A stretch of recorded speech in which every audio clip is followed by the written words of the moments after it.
Nice enough to join us with more on that. We're looking forward to chatting with him all season long. Outstanding 49er beat writer with the Sacramento Bee, Chris Biderman. How are you today, Mr. Biderman? I'm doing well. How are you guys? Good. Fantastic. Nice to talk with you again. Thanks for your time. So after the way the 49ers got pushed around this weekend, what went well for them? Easy to point, and we'll talk about Moody and quarterback play, but what actually went well for the 49ers against the Raiders? They didn't have significant injuries, Yeah. I guess. All right. It's tough with the preseason, right? And I guess this can be joined into the quarterback conversation. But you remember, like, when Jimmy Garoppolo came back from his knee injury in 2019 and he had his preseason debut in Denver, it almost looked like Jimmy Garoppolo forgot how to play football during his time off.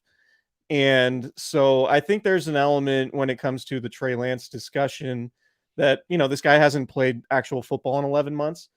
And that I think that's kind of getting swept under the rug a little bit. But no, I mean, I didn't think anything really went well for the Niners. And I do wonder if part of that has to do with maybe the messaging from Kyle Shanahan that the joint practices with the Raiders on Thursday and Friday of last week, meaning a whole lot more than the preseason game. And, obviously all 22 starters not being in the game. Does that set a tone for what happened on Sunday? Does the fact that they are in Las Vegas and, that I think things tend to happen outside of football in that town, maybe a little bit different from others. So, no, I didn't come away from, I thought they got shoved around on both sides of the line of scrimmage.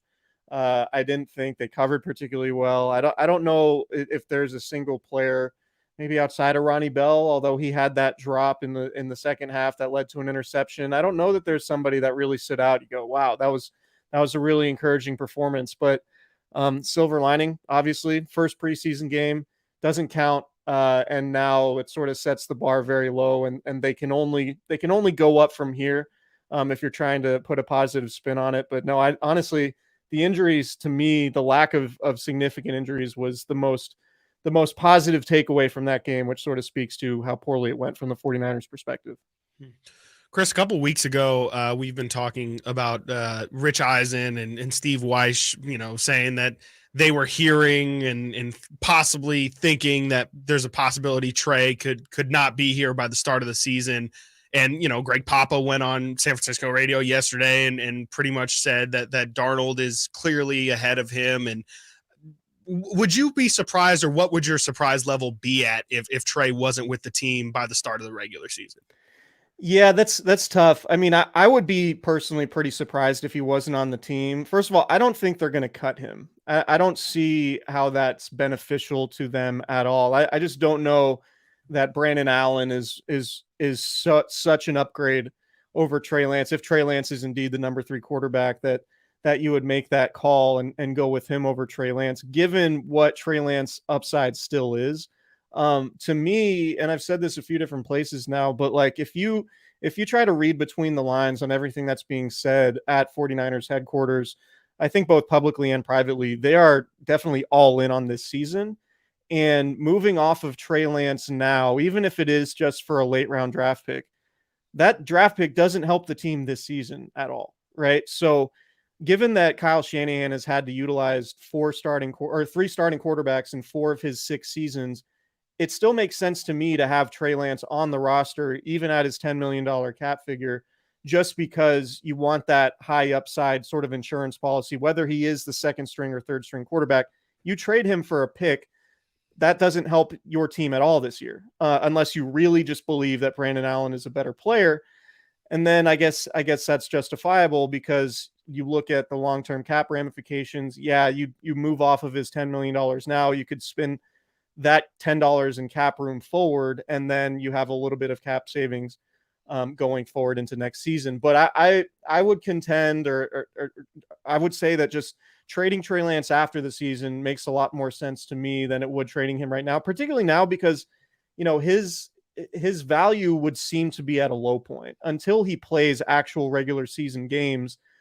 His value is going to be, I don't know, 5th, 6th, 7th round pick, something like that. Whereas if he does play in regular season games and he does win a couple or does acquit himself pretty well, then you might, encourage some other team to trade for him, and you might be able to get, who knows, a 3rd round pick, or if he plays really well, maybe a second round pick, whatever. So I just, I think moving off of Trey from a financial perspective could make sense. I don't think it obviously wouldn't help the team at all this year unless you get a player back who you think could be potentially useful. But for me, if they move Trey Lance, it would be in a trade. I just don't see a scenario in which they just cut him, because that money is guaranteed anyway. So really, you're just cutting him to get him off the roster. And at a $10 million dead cap hit, I just have a hard time seeing it. So I think if they do move off of him, it's more likely to be a trade where you get the $10 million in cap savings and you get a pick or a player back. But even still, given the Niners quarterback situation, I think you need 3 guys. Pardon me, Chris. Chris Biderman from the Bee with us here on Sactown Sports. I'm trying to find a way to phrase this question in a way that the answer isn't patently obvious, but here's the best I got for you as far as Jake Moody goes. And I've been a big, I'm a big Jake Moody backer here, but how important is it for him to make a couple kicks this weekend? Yeah, I think it's pretty important, right? I mean, like I just came from a golf lesson actually. And what the thing that stood out to me about Jake Moody's day on Sunday was that he had a 2-way miss going, right? Like his first kick, he missed left, his second kick, he missed right.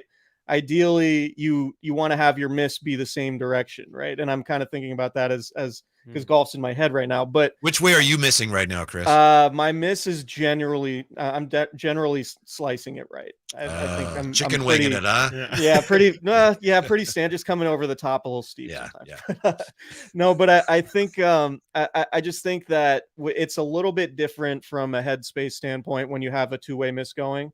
Whereas if you just miss at the same spot, then okay, you can make a little adjustment. But you kind of it's hard to explain, I guess, in over the radio. But I think it's easier to make an adjustment if you're just missing one way. And again, that was a 58-yard kick, his second one. So I'm not reading too much into it. I think more likely than not, he's going to be okay. But my thing with Jake Moody is, you draft a guy in the 3rd round, or what's essentially a 4th round pick.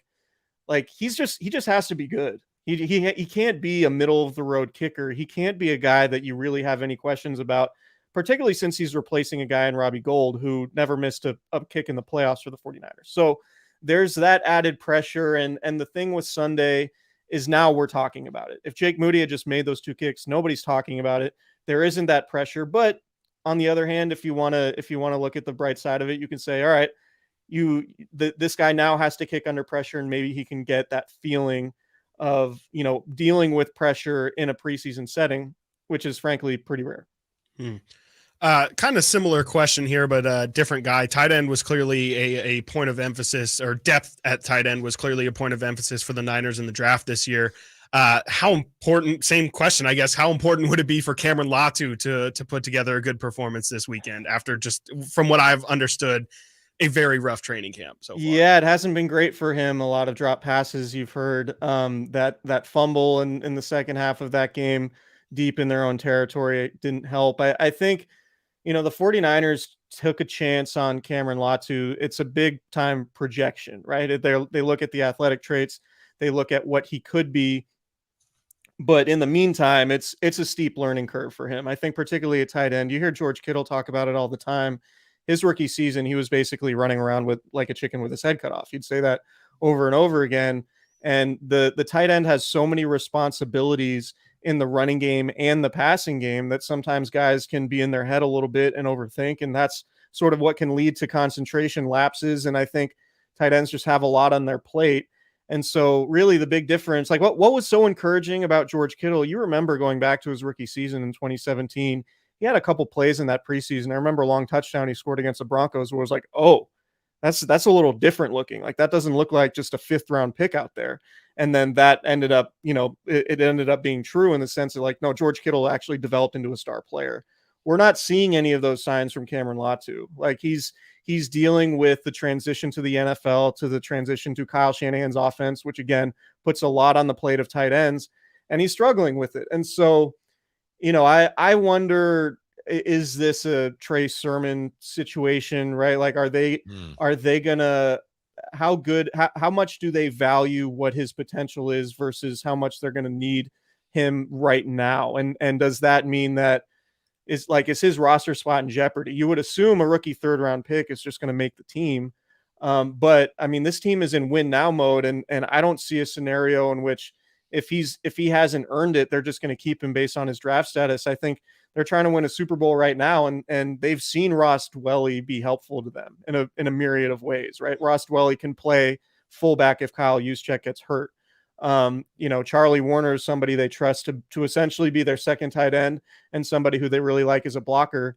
If they keep 4 tight ends, is Cam Latu better than Braden Willis, their 7th round pick? Troy Fumagalli, who's been in the league for a while and played, for the New England Patriots before. Like, these guys have a better resume than Cam Latu and might be more trustworthy, even though Latu has a higher ceiling. So that's going to be an interesting decision. But yeah, I'm with you, Chris. Like, I think he does need to have a good preseason game or 2, and he needs to be better during training camp to really solidify himself, because right now, I don't know if the 49ers have seen enough from him to feel comfortable giving him a roster spot.